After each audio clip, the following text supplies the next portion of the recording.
नमस्कार, मी सबीर सिंग आणि आपण पाहत आहात A1 express media presents Tejvarta news and entertainment. आज आपल्या या विशेष कार्यक्रमामध्ये आपल्यासोबत आहेत प्रीतम सोनेबापू पवार, जे की सुलेमान देवळा नामक एका छोट्याशा गावातून निघून त्यांनी साहित्य क्षेत्रात इतिहास रचला आहे आणि अनेक त्यांच्या साहित्य क्षेत्रात त्यांनी आपले प्रेम कवी या नावाने एक वेगळीच ओळख त्यांनी निर्माण केली आहे। तर यांच्यासोबत आज आपण या विशेष कार्यक्रमात खास चर्चा करत आहोत। तर चला वळूयात। सर, आपली जी कविता क्षेत्रात जी आहे ती म्हणजे तुम्हाला आवड कुठून निर्माण झाली कविता क्षेत्राची? कोणताही छंद जडायला फारसा वेळही लागत नाही आणि योग्य वेळ येऊन द्यावं लागते असं मला वाटतं, नाही का। आणि कविता चारोळ्या म्हणले की त्याच्यात प्रेम हा विषय आलाच आणि कॉलेज जीवनातून पदार्पण करीत असताना प्रियसी प्रियकर प्रेम हे असं जातं, नाही का। तर योग्य हा चित्रपट पाहता पाहता यमक जुळण्याची पद्धत त्या छंद जडत गेला। वारंवार प्रेमाकडं एक आकर्षित करण्यात आलं आणि यमक जुळत गेले आणि नंतर मला चारोळीचा आणि कवितेचा छंद झाला। आणि आपण जेव्हा पहिली कविता लिहिली तो काळ कोणता होता आणि आपण लिहिलेली पहिली कविता कोणती? नक्कीच मला तो दिवस सांगायला फार आनंद वाटेल तुमच्या सगळ्यासमोर, कारण की 2 एप्रिल 2015 रोजी मी पहिली कविता लिहिली, म्हणजे लेखणी माझ्या हातात घेतली मी आणि ती तुम्हाला सादर करण्यासाठी असं विशेष काही इंटरेस्ट नाही, कारण त्यावेळेस काही केलं तर मी एक नवोदित कवी होतो। परंतु गर्व याचा वाटतो की त्या 2 ओळीमुळे मी आज तुमच्यापर्यंत आलो। बऱ्याच दिवसातून आज तिचा फोन आला आणि प्रेमाला पुन्हा यायला सुरुवात झाली। फक्त एवढ्याच 2 ओळी होत्या। अतिशय सुंदर या ठिकाणी मेसेज सुद्धा प्रीतम सरांकडून किंवा प्रेम सर आपण त्यांना म्हणू शकतो यांच्याकडून घेण्यासारखं आहे की कोणत्याही क्षेत्राची सुरुवात जरी छोटी असली तरी त्याला मोठं कसं बनवता येईल याच्याकडे आपले लक्ष केंद्रित केले पाहिजे असा संदेश या वाक्यातून त्यांनी दिलेला आहे। आणि कवी जो असतो ना खूप म्हणजे सुंदर की 2 ओळीतून तो अख्ख्या आयुष्याचं मंत्र सांगून जातो। तर या ठिकाणी असे आपल्यासोबत प्रीतम पवार सर आपल्यासोबत आहेत आणि आपण त्यांच्यासोबत चर्चा करतोय। सर, तर आपण सर्वत्र पाहतो या ठिकाणी सर्वत्र एक अशी समज आहे की प्रत्येक पुरुषामागं एका स्त्रीचा, प्रत्येक यशस्वी पुरुषाच्या मागे एका स्त्रीचा हात असतो। तर तुमच्या जीवनात अशी स्त्री आहे का आणि आहे तर ती कोण? नक्कीच मी त्या स्त्रीचं गुणगान करायला मागं पुढं पाहणार नाही। ती स्त्री म्हणजे फर्स्ट माझी आई, कारण की आतापर्यंत झालेल्या प्रत्येक चुकावरती मला पांघरून घालीत आली आणि आज तिचं पांघरून मी अंगावर न ओढता फेकून देऊन मी नवी माझी या साहित्य क्षेत्रात एक नवी प्रेम कवी म्हणून मी माझी ओळख निर्माण केली। खरंच मी खूप खूप आभारी आहे माझ्या मातेचा। आणि दुसरी स्त्री ती तुमच्या आमच्या सर्वांच्या जीवनात नक्कीच येऊन गेलेली असते ठराविक वेळेत, ठराविक काळात। ती म्हणजे आपली प्रियसी। तिच्याविषयी बोलावं तेवढं थोडंच आहे, पण तिच्याविषयी फक्त 4 ओळीत म्हणजे 4 ओळीत मी तिचं गुणगान गाऊ शकतो। महाराष्ट्राची राणी तू लय भारी तुझी देखणी, महाराष्ट्राची राणी तू लय भारी तुझी देखणी, तुझ्यावर प्रेम करतो मी म्हणून तर चलती माझी देखणी। अतिशय सुंदर या ठिकाणी कविता आहे। मी जसं ज्या पद्धतीने बोललो की 2 ओळीत अख्खं जग सामावलेलं असतं या कवितांच्या। कवी म्हणलं की त्याच्यात कविता आल्या, कविता म्हणलं की कार्यक्रम आले। तर आतापर्यंत असे किती कार्यक्रम आपण सादर केलेत आणि कुठं कुठं केलेत? पहिला कार्यक्रम पहिलं टेस्ट ड्रीम आणि कविता लिहिण्यापासून पहिल्यांदाच कुणासमोर तरी मला बोलायला चान्स भेटला। शाळेत असताना कधी भाषण पण नाही घेतलं, परंतु आज ज्यांच्यामुळे मी इथपर्यंत पोहोचले, ध्यास कवितेचा काव्यमंच बोरवली, फर्स्ट टाइम मी तिचा कार्यक्रम सादर केला। आणि त्या कार्यक्रमाला जाण्यासाठी माझे मार्गदर्शक शिक्षक सुशील कुमारराव ठिपसे सर आणि आमचे लाडके दाजी संतोष जाधव यांनी फोर्स केला, म्हणून मी त्या कार्यक्रमाला गेलो आणि त्या कार्यक्रमाला गेलो म्हणून माझी टीच डिरिंग वाढली आणि आज तुमच्या समोर आलो। आपण पाहतो की या ठिकाणी आपले आधीच 2 पुस्तकं प्रकाशित झालेले आहेत, 2 काव्यसंग्रह प्रकाशित झालेले आहे। भाव माझ्या मनातला पहिला काव्यसंग्रह होता आपलं, त्याच्यानंतर दुसरं आपलं आलं तू सांगितलं म्हणून, तू सुचवलं म्हणून हा जो काव्यसंग्रह आपला आलता किंवा भाव माझ्या मनातला, या 2 काव्यसंग्रह आपले आधीच लॉन्च झालेले आहे आणि आपला लवकरच एक नवीन काव्यसंग्रह या ठिकाणी येतोय एकांत। तर आधीचे जे 2 काव्यसंग्रह होते ते आणि आता जो एकांत येतोय त्याबद्दल आपण काय अधिक माहिती द्याल? भाव माझ्या मनातला म्हणजे मला लाईकची कमेंटची दुसऱ्याकडून काहीच अपेक्षा नाही पण नव्हती पण नाही पण राहणार, कारण भाव माझ्या मनातला आहे आणि 21 मे 2017, 22 मे 2017 या 2 दिवशी असणाऱ्या कार्यक्रम अखिल भारतीय नवोदित कवींचं संमेलन होतं ते यवतमाळ वणियार ठिकाणी. तिथं माझा भाव माझ्या मनातला हा पहिला काव्यसंग्रह प्रकाशित झाला आणि मला अतिशय आनंद होतोय की 1 वर्ष पूर्ण होतंय, तूच माझा दुसरा येतोय चारोळी संग्रह तू सुचवलं म्हणून. येणाऱ्या 19 तारखेला 19 मेला नाही का, तू सुचवलं म्हणून हा काव्यसंग्रह नसून चारोळी संग्रह आहे. आणि त्या पुस्तकात नेमकं काय असेल हे काय मला असं वाटत नाही की विशेष सांगावं लागेल, कारण तू सुचवलं म्हणून. कारण सगळं काही ह्या 3च नावात तू सुचवलं म्हणून, म्हणजे सगळं काही तिचं प्रेम सोबत आहे. म्हणून आज मला सुचलं, त्यामुळे मी त्याला शीर्षक दिलं, त्याला नाव दिलं की तू सुचवलं म्हणून. नक्कीच तुम्ही मला भरभरून दाद द्या, अभिप्रायही द्या माझा अंक बाहेर आल्यानंतर शनिवारी, आणि भरपूर वाचा आणि जर काही चुकलं तेही सांगा. ओके, नक्कीच. या ठिकाणी अतिशय सुंदर व्यक्ती आपल्यासोबत आहे, अतिशय सुंदर चर्चा या ठिकाणी सुरू आहे. तर सर, आपले जे म्हणजे आपण पाहतो की आपला 1500 पेक्षा जास्त कवितेचा संग्रह आहे किंवा त्याच्यापेक्षा जास्त आपल्या कविता अपडेट आहेत, 1500 पेक्षा जास्त. तर त्यातली तुमची आवडती कविता कोणती आणि तुम्ही ते आमच्या समोर सादर करून दाखवताल का? नक्कीच सर. 1500 तुम्ही आता 1500 म्हणले, 1567 येतात कालपर्यंत. वात्रटिकाही करतो, परंतु वात्रटिकेची कुठं नोंद नाही, कारण ते प्रकाशित होतात दैनिक लोकमंथनला, साप्ताहिक तेजवार्ताला.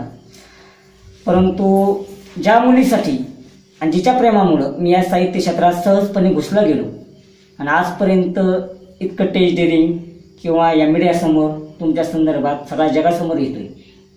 माहीत नाही मला की ती आज मला पाहती का नाही, माहीत नाही मला ती मला आज पाहती का नाही, परंतु तरीही तिच्याविषयी 2 शब्द सांगावेसे वाटतात.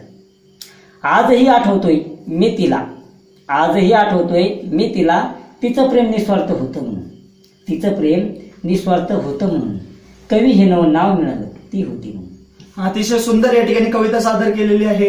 पुन्हा या ठिकाणी तेच म्हणावं असं वाटतं की 2 ओळींमध्ये अख्खं जग सामावलेलं आहे. तर या ठिकाणी प्रीतम पवार किंवा प्रेम पवार आपण त्यांना म्हणू शकतो, यांच्यासोबत आपण विशेष चर्चा करतोय. या ठिकाणी घेऊयात एक छोटीशी विश्रांतीनंतर पुन्हा भेटूयात.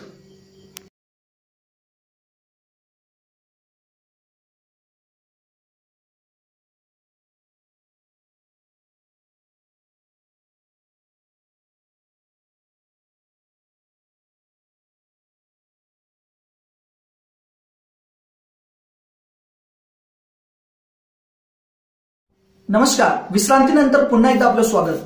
आज आपण या विशेष कार्यक्रमामध्ये प्रीतम पवार यांच्यासोबत विशेष चर्चा करत आहोत, ज्यांनी प्रेम पवार या नावाने साहित्य क्षेत्रात आपली एक वेगळी ओळख निर्माण केलेली आहे. तर सर, आपण प्रेमाविषयी बोलता, तर आपल्या मते प्रेमाचा खरा अर्थ काय किंवा प्रेमाची खरी व्याख्या काय? प्रेमाची व्याख्या किंवा अर्थ सांगण्यात इतके हे 2.5 अक्षरी शब्द आहे प्रेम, परंतु सारं जग सामावलं त्याच्यात. कारण प्रेमाने जग जिंकता येतं, जगावर राज्य करता येतं. कोणतीही गोष्ट न होणारी गोष्ट ती प्रेमाने होऊ शकते. आणि जरी माझं नाव प्रेम असलं तरी मला असं नाही वाटत की प्रियकरम प्रेयसी मधलं त्यालाच प्रेम मानतात. आई जी मुलावर करते त्याला प्रेम म्हणत नाहीत, वडील करते त्याला प्रेम म्हणत नाहीत. प्रेम हे प्रत्येक नात्यात आहे, फक्त तुमची आमची पाहण्याचा दृष्टिकोन वेगळा आहे. आणि आजकाल प्रेम कुठंतरी हरवत चाललंय असं मला वाटते. कॉलेज जीवनात, शालेय जीवनात प्रेम म्हणजे एक फक्त थिल्लरपणा, चाष्टा मस्करी, टाइमपास इथपर्यंत आहे. तर माझा फक्त एवढाच जनतेला, एवढा कॉलेजच्या मुलामुलींना संदेश आहे की प्रेम हा विषय एकदम पवित्र आहे. 2.5 अक्षरी शब्द आहे पण लय पवित्र आहे. कारण प्रेम जरी नाव काढलं किंवा विषय घेतला तरी आजही श्रीकृष्ण आणि राधा आठवतात. का? तेवढं पवित्र आहे प्रेम. तुम्ही फक्त प्रेमाचा अर्थ वेगळा घेऊ नका, तसं वेगळं वागू नका, एवढंच मला त्यांना सांगणे. या ठिकाणी आपण पाहतो की प्रेम सर जे आहेत ते प्रेम या विषयावरती खूप प्रसिद्ध आहेत की म्हणजे युवांमध्ये ते खूप प्रसिद्ध आहेत. आणि यासोबत सर आपण अनेक दुसऱ्या विषयांवरती, कोणत्या विषयांवरती आपण लेखन किंवा कोणत्या विषयावरती आपल्याला लेखन करायला आवडते? नक्कीच प्रेम हा नावातच विषय, त्याच्यामुळे प्रेमावर भरपूर काही सुचतं. परंतु तरीही जातीयवाद असो, आत्ता होणाऱ्या किंवा शिक्षणाचा बट्ट्याबोळ असो, स्त्रीभ्रूण हत्या असो, आता स्त्री भ्रूण हत्येवर जर विषय घेतला तर आता सध्या कसे वंशाला दिवा हवा. कशाला हवा वंशाला दिवा? कशाला हवा? मुलगी कमी पडते का पुढं? काहीच गरज नाही वंशाला दिवा. परंतु तरीही स्त्री भ्रूण हत्या होते आणि आपल्या इतक्या सुशिक्षित राज्यात किंवा देशात स्त्री भ्रूण हत्या होते याच्या इतकी दुर्दैवी गोष्ट नाही असं मला वाटतं. या ठिकाणी अतिशय सुंदर मेसेज दिला की मुली कुठेच कमी नाहीत. आताच आपण 2018च्या जे कॉमनवेल्थ गेम्स चालतात त्याच्यात पाहिलं की मुलं या ठिकाणी दंगल भडकावत होते आणि तिकडून मुलींनीच मेडल आणलेले आहेत. किंवा 2016च्या ज्या ऑलिम्पिक्स होत्या त्याच्यातून मेडल आणणारे PV सिंधू झाल्या, त्याचबरोबर साक्षी मलिक, दीपा मलिक यांसारखे अनेक म्हणजे थोर महिला देखील या ठिकाणी आहेत की ज्यांनी मेडल आणलेत पण पुरुष आणू शकलेले नाहीत. अतिशय सुंदर या ठिकाणी कवितेच्या माध्यमातून ते मांडतात. खूप सुंदर आहे. सर, या ठिकाणी आपण पाहतो की तुम्ही कविता करता, कविताचा तुम्हाला छंद आहे आणि याच बरोबर तुम्ही काय इतर व्यवसाय देखील करता का? नक्कीच व्यवसाय करतो. हा तर छंद जोपासायचा कार्यक्रम आहे. म्हणजे खरं तर मी कजरी कारागीर म्हणजे जातीने मी एक नावी आहे. जात सांगण्यात कुठली लाज नसावी, शरम नसावी, कारण प्रत्येकाला आपापली जात श्रेष्ठ असते. जातीने मी नावी आहे. मोठ्या बंधूसोबत मी काम करत असतो सलूनमध्ये. मोठ्या बंधूचं नाव माझ्या अमोल पोवळ आणि आम्ही दोघंही काम करत असतो सलूनमध्ये. असं सलूनमध्ये काम करता करता येणारे कस्टमर, त्यांच्यात होणारा संवाद, चॅनलवाले किंवा मग बातम्या किंवा मग वृत्तमानपत्र यातले कोणताही एक विषय घेता दिवसभरात तो माझ्या डोक्यात खेळला जातो आणि संध्याकाळी त्याच्यावर वात्रटिका किंवा एक कविता तयार होते. अतिशय सुंदर संदेश या ठिकाणी दिलेला आहे की कोणतेही क्षेत्र छोटं नसतं किंवा कोणतंही काम छोटं नसतं, पण त्याच्यातून मोठं काहीतरी निर्माण करण्याची आपली जिद्द असली पाहिजे. तर खूप सुंदर.